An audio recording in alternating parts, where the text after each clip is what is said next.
O cheiro a papel velho e café requentado impregnava o cubículo de Eleanor Vance no departamento de História da Arte.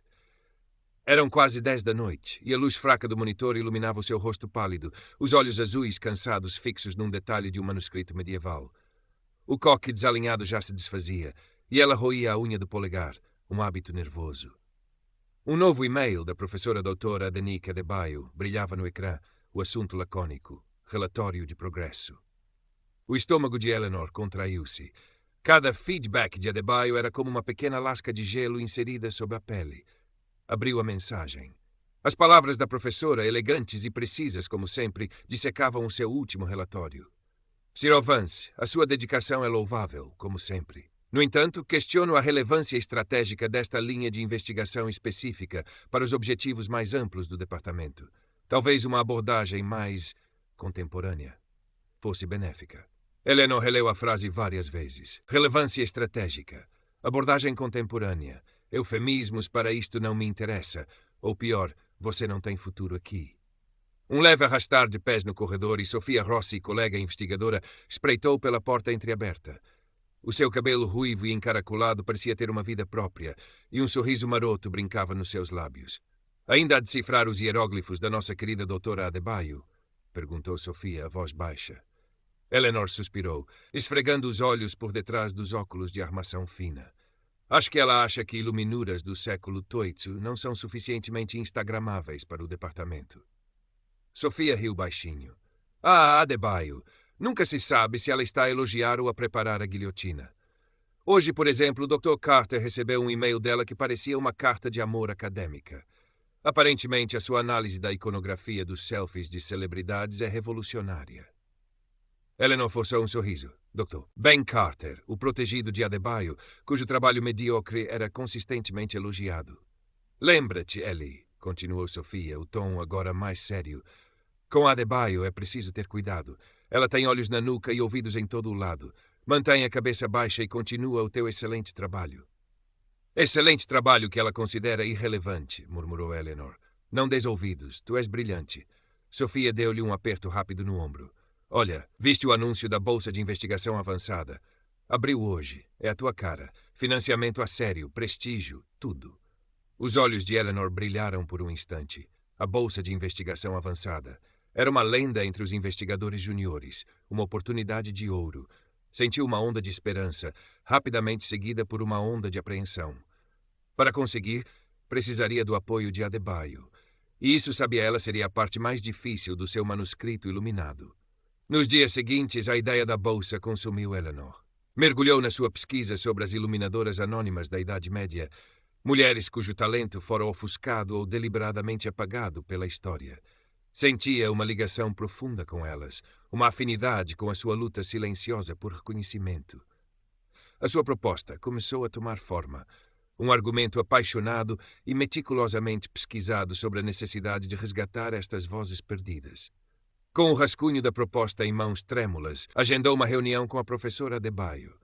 O gabinete da chefe de departamento era o oposto do seu.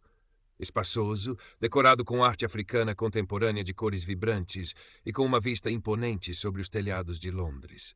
A própria doutora Adebayo, impecável num fato de calças cor de ameixa e joias de prata statement, ouviu-a com uma expressão de polida impaciência. Eleanor apresentou a sua ideia, a voz um pouco mais aguda do que gostaria. Falou da originalidade do tema, do potencial de impacto das fontes primárias que descobrira. Adebayo tamborilou os dedos na secretária de mogno. Fascinante, Sr. Vance. Uma paixão evidente.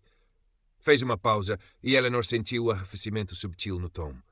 No entanto, pergunto-me se não seria mais estratégico alinhar os seus esforços com projetos já em curso e com maior visibilidade.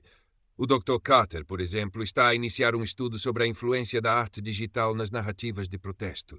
Poderia haver sinergias. A sugestão era clara. Abandone a sua ideia e torne-se assistente de Carter. Com todo o respeito, professora, disse Eleanor, tentando manter a firmeza, acredito que o meu projeto tem um mérito intrínseco e preenche uma lacuna importante nos estudos medievais. O sorriso de Adebayo não chegou aos olhos. A lacuna, Sr. Vance, pode ser precisamente o problema. Temas demasiado específicos, por mais academicamente interessantes que sejam para um pequeno círculo, raramente atraem o tipo de financiamento e reconhecimento que este departamento procura. Pense nisso. A reunião estava encerrada. Eleanor saiu do gabinete sentindo um nó no estômago. A sugestão de Adebayo era mais do que um conselho. Era uma diretiva velada. Mas a imagem das suas iluminadoras anônimas, das suas mãos habilidosas a criar beleza em segredo, deu-lhe uma força inesperada. Decidiu seguir em frente. As semanas seguintes foram um exercício de resiliência e isolamento crescente. Nas reuniões de departamento, Adebayo elogiava efusivamente o Dr. Carter por qualquer trivialidade, enquanto as contribuições de Eleanor eram recebidas com silêncio ou comentários cortantes. Uma perspectiva pitoresca, Sr. Vance, não acha? Disse Adebayo uma vez, após Eleanor apresentar uma descoberta promissora. O riso contido de Carter ecoou na sala. Sofia tentava animá-la. Ela está a testar, Ellie. Ou então o Carter prometeu-lhe a primeira edição autografada do seu futuro best-seller sobre emojis. Mas mesmo o humor de Sofia não conseguia dissipar a nuvem que pairava sobre Eleanor. As microagressões tornaram-se rotina. Adebayo esquecia-se de a incluir em e-mails sobre workshops relevantes. Comentava em público sobre a natureza solitária do trabalho de Eleanor, insinuando falta de espírito colaborativo. Prazos irrealistas eram-lhe impostos, enquanto Carter parecia navegar com uma liberdade invejável. Uma noite, exausta e desanimada, Eleanor tropeçou num artigo online intitulado Gaslighting Acadêmico, quando a sua instituição a faz duvidar da sua sanidade. Cada parágrafo parecia descrever a sua experiência. O reconhecimento foi doloroso, mas também libertador. Não estava louca. Havia um padrão. Começou a documentar os incidentes, as datas, as palavras exatas. Lembrou-se do professor Alistair Davies, um académico semi-reformado, especialista em manuscritos anglo-saxônicos, conhecido pela sua integridade e gentileza. Com o coração aos saltos, marcou um encontro. O gabinete do professor Davies era um santuário de livros e tranquilidade. Ele ouviu-a com atenção, os seus olhos azuis e aquosos transmitindo uma compreensão profunda. Não interrompeu, apenas acenava com a cabeça ocasionalmente. Quando Eleanor terminou, um silêncio pairou. Minha querida Eleanor, disse ele finalmente, a voz suave, o que descreve é infelizmente mais comum do que gostaríamos de admitir nos corredores da academia. O poder, mesmo nas mãos mais esclarecidas, pode corromper ou, no mínimo, enviesar o julgamento.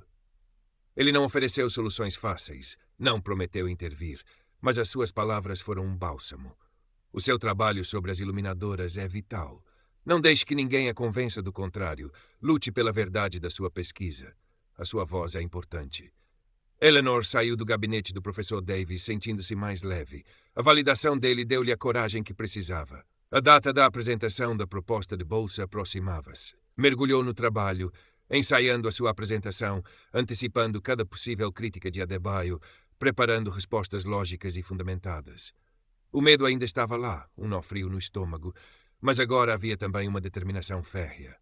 O dia da apresentação chegou cinzento e úmido, típico de um outono londrino. A sala de reuniões parecia mais fria e formal do que o habitual. O comitê estava reunido à volta da grande mesa de carvalho, a doutora Adebayo presidindo, com a sua postura régia. O professor Davies presente como observador neutro, um pequeno e reconfortante ponto de apoio visual para Eleanor. O Dr. Mason, um acadêmico mais velho com ar cínico, e a Dr. Chen, uma investigadora mais jovem, cujos olhos pareciam nervosos. Eleanor respirou fundo, ajeitou os óculos e começou.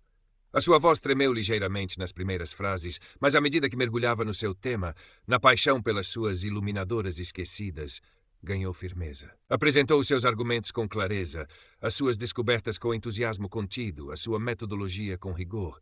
As imagens dos manuscritos projetadas na parede pareciam ganhar vida sob a sua narração. Quando terminou, um breve silêncio. Então a doutora Adebayo inclinou-se para a frente, um sorriso fino nos lábios. Obrigada, Sr. Vance. Um esforço interessante. A palavra interessante na boca de Adebayo nunca era um elogio. A sua paixão é, como sempre, evidente. Mas paixão, Sr. Vance, não substitui o rigor estratégico.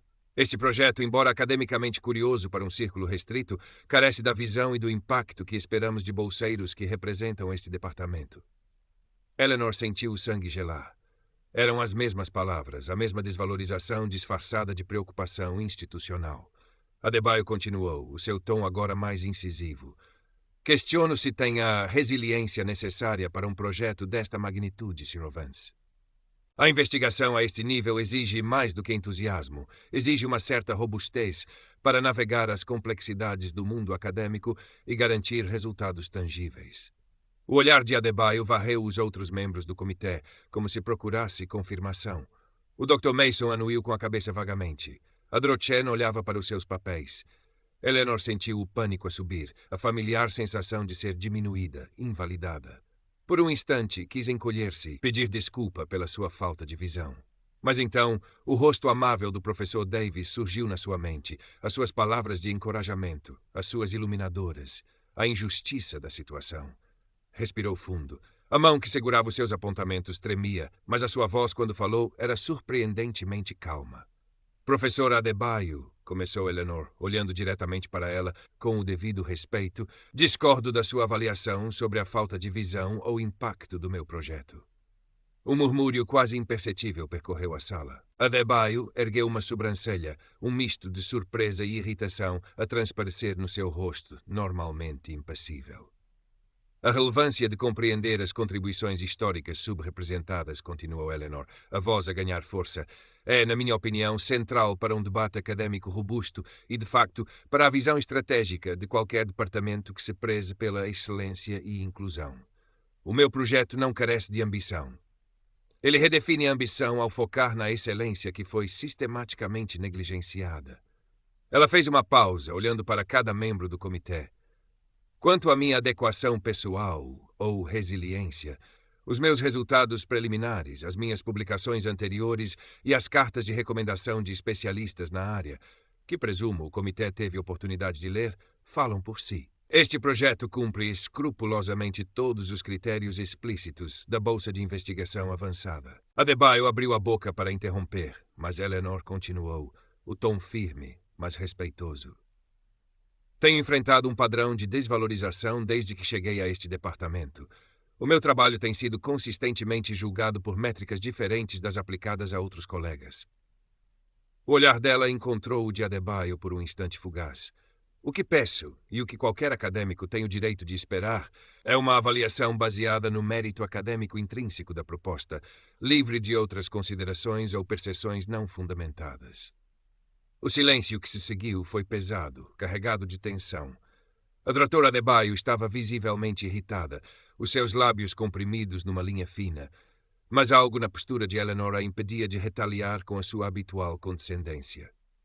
O professor Davis observava a cena com uma expressão indecifrável, mas havia um brilho nos seus olhos. A doutora Chen parecia genuinamente impressionada, quase assustada pela ousadia de Eleanor.